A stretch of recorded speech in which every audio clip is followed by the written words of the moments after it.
বন্ধুরা, আশা করি সকলে খুব ভালো আছেন। তৃতি উইথ ফুড ব্লগে আপনাদের সকলকে স্বাগত জানাই।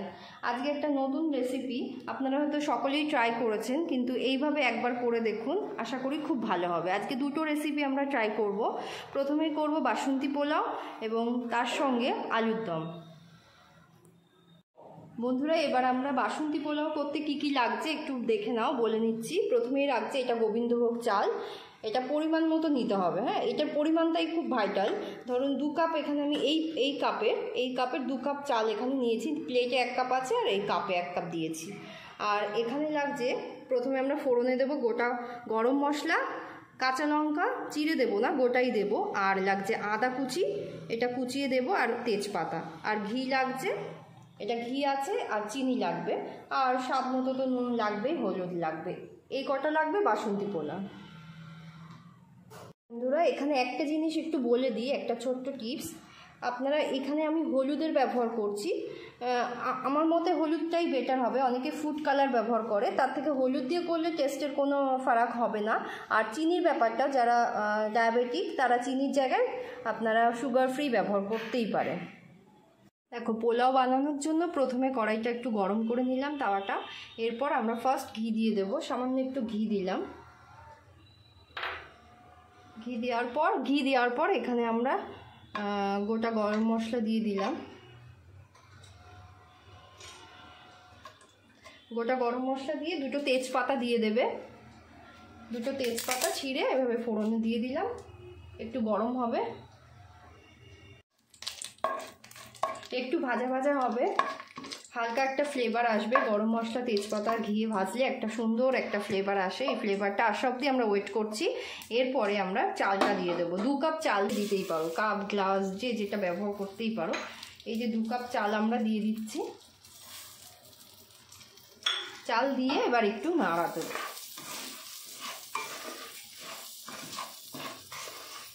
একটু হালকা করে ওভেনটা সিম করে রাখবে, বেশি হিট করবে না।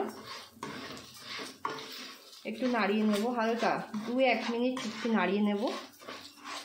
নাড়ানোর পর আমরা এবার মেপে জলটা দেবো। যে কাপে আমরা চালটা মেপেছিলাম ওই কাপেই আমরা মেপে, 2 কাপ চাল মানে তোমরা 4 কাপ জল দেবে। দেখো আমি মেপে দিচ্ছি, পুরো 4 কাপ। এই 1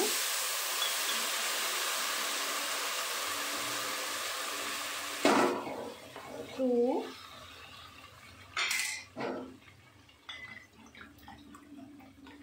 3 4। এই 4 কাপ জল দিলে একদম সুন্দর হবে, ঝরঝরে পোলাও হবে। এবার এর মধ্যে আমরা কি কি দিচ্ছি, এর মধ্যে দিয়ে দেবো আমরা স্বাদ মতো নুন। স্বাদ মতো নুন ব্যবহার করব, নুন দিয়ে দিলাম।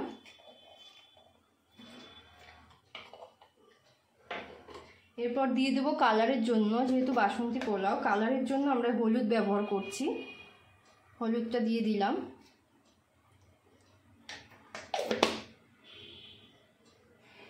এরপর দেব চিনি। অনেকেই চিনি লাস্টের দিকে দেয়, আমি চিনি প্রথমেই দেব, তাহলে খুব ভালো হয়। চিনি দিয়ে দেবে, যেরকম মিষ্টিটা ডিপেন্ড করছে কে কেমন মিষ্টি খাবে। হালকা মিষ্টিও দিতে পারো, আবার একটু মিষ্টি বেশি যারা খায় তারা মিষ্টি বেশিও দিতে পারো। এরপরে গ্যাসটা একটু বাড়িয়ে দেবে, বাড়িয়ে দিয়ে একটা কাজ করবে, লঙ্কা এটা চিড়ে দেবো না, এটা কিন্তু গোটাই থাকবে। এই কাঁচা লঙ্কার একটা ফ্লেভার আসে, এই জন্য 3-4টে লঙ্কা আমি দিয়ে দেবো। আর এর সঙ্গে একটা জিনিস দিতে হবে, সেটা হলো আদা কুচি। এই দেখো, এই মেশিনটা সকলেরই বাড়িতে হয়তো আছে অ্যাভেলেবেল।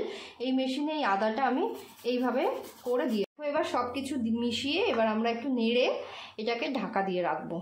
গ্যাসটা মিডিয়াম ফ্লেমে দিয়ে ঢাকা দেবো। জলটা অনেকটা অ্যাবজর্ব হয়ে গেছে। এই টাইমে আমরা একটু ঘি অ্যাড করব, সামান্য। এই দেখো, এইটুকু ঘি আমরা অ্যাড করে দেবো, তাহলে চালগুলো আর লাগবে না, ঝরঝরে থাকবে। এই জন্যই এই ঘিটা আমি অ্যাড করি এই টাইমে। পোলাও একদম রেডি। এবার নামাবো আমরা। নামানোর আগে 1 চামচ বা 2 চামচ একটু ঘি উপর দিক দিয়ে ছড়িয়ে দেবে। আমি 2 চামচ দিলাম, একটু উপর দিক দিয়ে ছড়িয়ে নেড়ে ঢাকা দিয়ে রাখবে, তাহলে আরও ভালো হবে। দেখেছো, একদম ঝরঝরে হয়েছে পুরো। এটা ঠান্ডা হয়ে গেলে না আরও ঝরঝরে লাগবে। যখন সার্ভ করবো দেখবে পুরো ঝরঝরে পোলাও। এটা ঢাকা দিয়ে রাখবে, এটা কিন্তু আরেকটু হবে, ওই ঢাকা দিয়ে রাখলেই হয়ে যাবে ওই ব্যাপারটা। এটা ঢাকা দিয়ে আমরা এবার রেখে দেবো। দেখো ঢাকা দিয়ে আমরা রেখে দেবো, যখন সার্ভ করব তখন ঢাকনাটা খুলবে।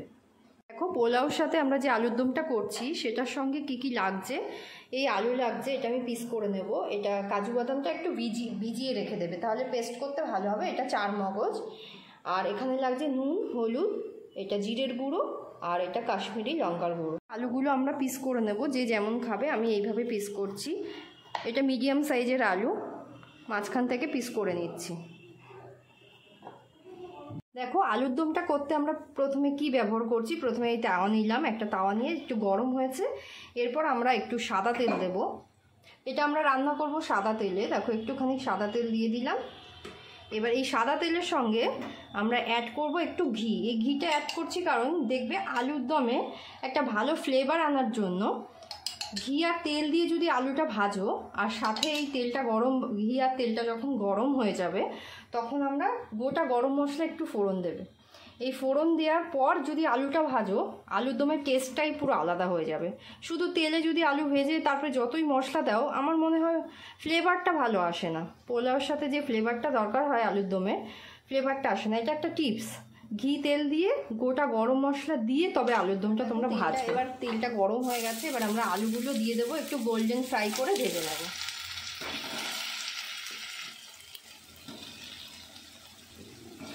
আলু ভাজার সময় অবশ্যই আমরা একটু নুন আর হলুদ অ্যাড করব। স্বাদ মতো নুন দেব, স্বাদ মতো নুন দিয়ে দিলাম।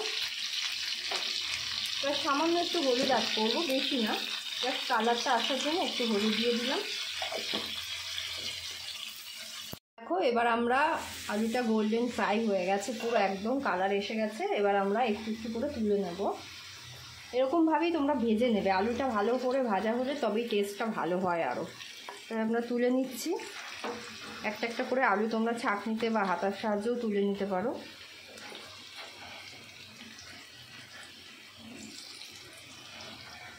যে তেলে আমরা আলুটা ভেজেছিলাম আর কোনো তেল অ্যাড করছি না, ওই তেলের মধ্যেই আমরা এই পেস্টটা দিয়ে দিচ্ছি। এটা হলো 4 মগজ আর কাজু বাদাম আর একটু টুকরো আদা দিয়েছি। ওই পেস্টটা আমরা এই যে ঢেলে দিলাম।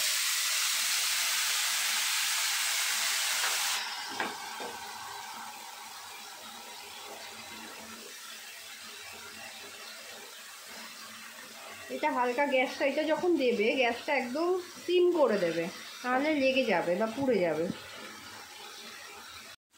দেখো মশলা দিয়ে যখন তেলটা ছেড়ে যাবে, তেল বেরিয়ে এসছে সুন্দর করে, একটা কালারও এসছে সুন্দর। এইবার আমরা গুঁড়ো মশলাগুলো অ্যাড করব। এখানে তেজপাতাটা ফোড়নে না দিয়ে আমি এখনই দিচ্ছি, তাহলে আরও ফ্লেভারটা ভালো আসে। এবার জিরের গুঁড়োটাই দিয়ে অ্যাড করলাম। জিরের গুঁড়ো, এটা কাশ্মীরি লঙ্কার গুঁড়ো অ্যাড করছি। আর স্বাদ মতো একটু নুন দেব। আলু ভাজার সময় নুন দিয়েছি, আর একটু হলুদ দিচ্ছি। এবার এটা ভালো করে একটু নেড়ে নেব।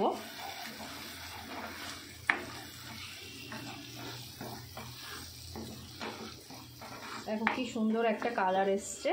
এইবার এখানে আমরা ক্যাপসিকামটা দিতেও পারো, নাও দিতে পারো, আমি দিয়ে দিচ্ছি, তাহলে ভালো হবে ফ্লেভারটা আরও। ক্যাপসিকামটা দিয়ে একটু ভালো করে নাড়াচাড়া করবে। ক্যাপসিকামের থেকে একটা জল বেরোবে, সেই জলটা অবধি নাড়বে। এবার আমরা ঢাকনাটা তুলে নেব। দেখো কি সুন্দর মশলা থেকে তেল বেরিয়ে এসছে, কালারটাও দারুণ হয়েছে। এবার একটু ভালো করে নেড়ে নিই। গ্যাসটা এই সময় তোমরা মিডিয়াম ফ্লেমে রেখে দেবে। এবারে আমরা অ্যাড করব একটু সামান্য চিনি, স্বাদ মতো সামান্য চিনি অ্যাড করছি।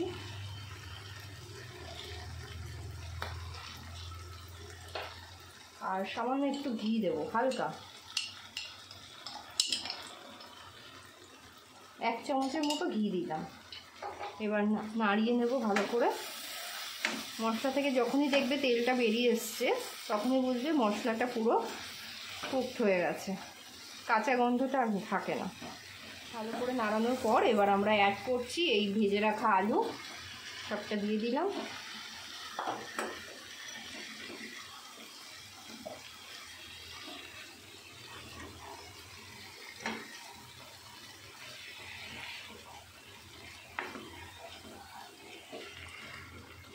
এবার এবার আমরা অ্যাড করব সামান্য একটু জল,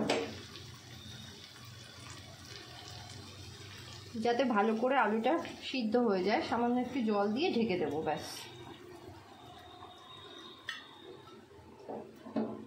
জল দেওয়ার পর আবার একটু নেড়ে নিচ্ছি।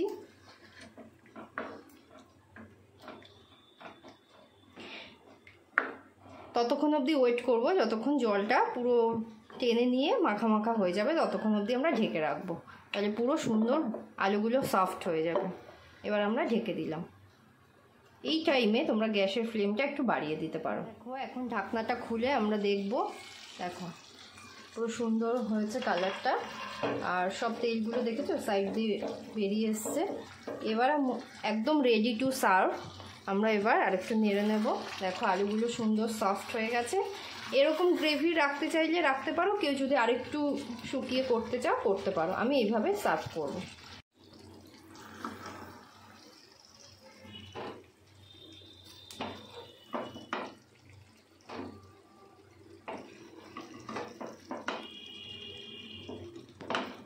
এবার আলুর দমটা আমরা প্লেটে সার্ভ করব, পুরো রেডি।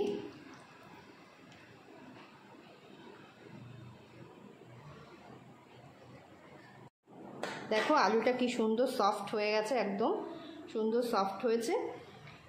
এই রেসিপিটা যদি তোমাদের ভালো লেগে থাকে অবশ্যই আমার চ্যানেলটাকে সাবস্ক্রাইব করবে, শেয়ার করবে। Thank you so much.